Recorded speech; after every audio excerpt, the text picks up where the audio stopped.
looking, and there it goes. And it is interference. No. Intercepted? Yes.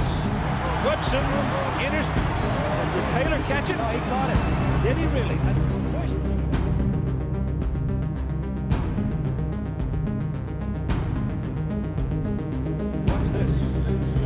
What's this? Watch Taylor right here. That's interference. Just shoves a man out of the way. And it's ruled a catch.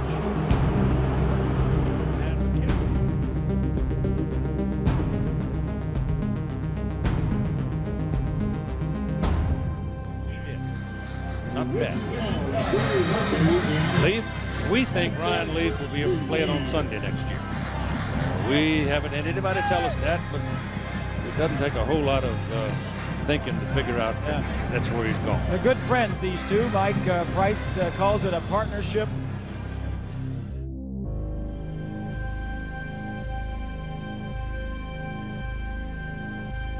Is announcing significant enforcement actions against the largest, most violent, and most prolific fentanyl trafficking operation in the world. The indictments targeting every part of the fentanyl supply chain, from Chinese chemical companies to a broker in Guatemala and a weapons dealer in the U.S. Among those charged, 4 of El Chapo's children: Ivan Guzman Salazar, Alfredo Guzman Salazar, Ovidio Guzman Lopez, and Joaquin Guzman Lopez.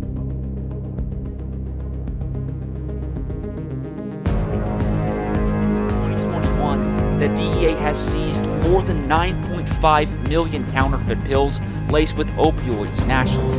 Idaho State Police reporting more than 28,000 fentanyl pill seizures across the state. And meanwhile, not too far away from the Treasure Valley, authorities in Oregon seizing the largest meth bust in the state's history this last weekend in Eugene. If you don't think they're coming to this area, you're absolutely crazy. This dangerous and oftentimes threatening situation is hitting closer and closer to home for Donahue.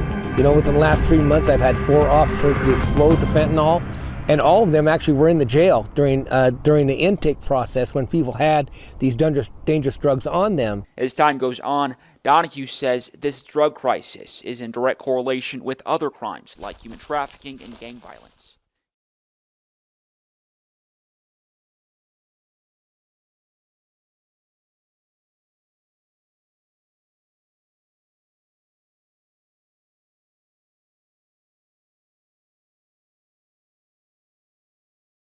The biggest money was in the transport, was getting the work, the pounds, out of state where they would get the highest prices. It's like selling cocaine in Colombia. It's extremely difficult, I'm sure, to make money selling retail bags of coke in Colombia because it's just simply too cheap. I remember buying coke myself when I was living in Colombia. I was in Cali. I bought a bag of 100% pure coke for like 10 pesos, which is like $1.50 American. So it's extremely difficult to make a living that way. As we know, the cartels make their money by shipping overseas, right? So a kilo of coke wholesale in Medellin costs 2,000 bucks. In LA, that'll cost you 30 grand. Make it all the way to Madrid, it could go for as high as 60 or 70,000. So the same methodology applied to our marijuana. So we knew we needed to figure out a way to get our pounds of weed to the states where it fetched the highest prices. And that was in the Midwest and on the East Coast, the places where it was the hardest to find good weed, and it was the hardest to find good weed at a wholesale price. So let's explain how we did it. So the first thing you got to do is go pick up the shit from the connect, the grower. We used 2 or 3 different growers at one time, and that was always good to have a couple of different guys who you could play different prices off of, right? Or if one guy was dry, didn't have any product, you could go to another guy. Also, by the end, as prices kept going down for wholesalers, a lot of them would meet us halfway. But normally, it was and I driving all the way down from Portland, Oregon to the small towns of Northern California. That's about an 8 to 10 hour drive, depending on which town and which supplier we were going to. If we were lucky, we would get these guys to drive down from the forest, from their little fucking compounds, and meet us in these little towns, Arcata, Crescent City. We would bring down anywhere from $40,000 to $60,000, depending on what the order was. To place the orders, we always used burner phones, or bat phones, they called them back then. And we never used it more than a couple of times before throwing it away. I remember we had a couple of stash houses in Portland with Ziploc baggies filled with old burner phones. So we would get on the horn, we would call up one of our suppliers, and we would get the ticket, as we called it. We'd say, what's the ticket on one of those things? What was the price? He would give us the price. We would call up another guy, almost like we were calling around to an auto parts store trying to find the best price. We would then let him know, hey, we need whatever. Say we needed 30 pieces for that day. We would make sure that our supplier had that, and then we would set up a meet for the following day. Now, the entire process would take all day.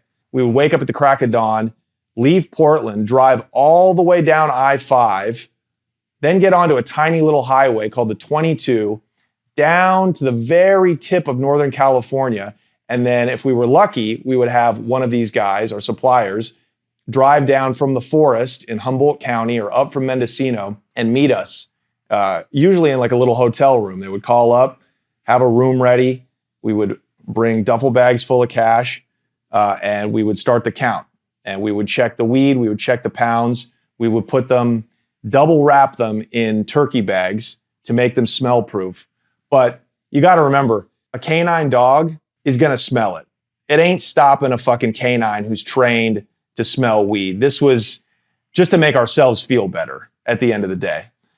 It was also to prevent the smell from actually permeating the trunk where we kept the load and having it come into the cabin in case a cop pulled us over and ducked his nose in, right? So say we place a 30-pound order and we're paying $2 grand a piece. So we got 60 grand cash on us. We have no weapons. It doesn't work that way. By now, we're so entrenched with our connects that we're actually friends. When you bring somebody several $million a year in cash, you very quickly develop a tight relationship with them. And that's important. I love dealing with the Sinaloans. I love dealing with the Mexican cartels. You know, you think it'd be some scary thing working with guys who are cutting people's heads off back home. But up here, it don't work like that. These guys are all about money. So we would meet one of these kids. It was always like some 19-year-old and his little compadre, and they would get going. Now, one of them had a gun. Of course, they could have robbed us, but, you know, we're their meal ticket. They're smart. They're business-oriented. I loved dealing with the Sinaloans. So they